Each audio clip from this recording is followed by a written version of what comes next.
এইদিকে চিনামুড়ি আসে না। আসলে এইদিকে হয়তো ওইরকম ভাবে কেউ খোঁজ খবর দিতে পারে না। ওরা যারা গেছে পুরুষ যারা গেছে এরা পাইছে, কিন্তু বাড়িঘর কেউ পায় নাই। আপনারা সবাই জানেন ফেনীবাসী মোটেও ভালো নেই। এই যে দেখতে পাচ্ছেন আমার পিছনে যে ঘর বাড়িগুলা কি একটা অবস্থা, মানুষ থাকার কোনো জায়গা নেই। এই যে আমার পাশে একটা বিল্ডিং দেখতে পাচ্ছেন, এই যে বিল্ডিংটার মধ্যে কিন্তু পানি উঠে গেছে। বিল্ডিংটা কিন্তু এই যে বড় হয়ে উনি কুয়েত প্রবাসী এক সময় ছিল, দেশে চলে আসছে।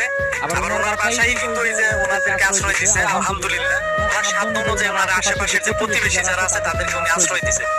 আপনার জন্য দোয়া রইল, আল্লাহ তাআলা যেন আপনারা সবসময় ভালো করে, সবসময় যেন গরিব অসহায় মানুষের পাশে। অবশ্যই এটা যদি আমরা গরিবদেরকে যদি একটু সাহায্য সহানুভূতি না করি, তাদেরকে যদি আশ্রয় না দিই, তাহলে আমাদের এই দুনিয়াতে বেঁচে থাকার কোনো দুই পয়সা দামও নাই। সেটাই আসলে এইরকম সময় যে আপনি আপনার বিল্ডিং এ যে আপনি আশ্রয় দিচ্ছেন, এটা হচ্ছে অনেক বড় কিছু।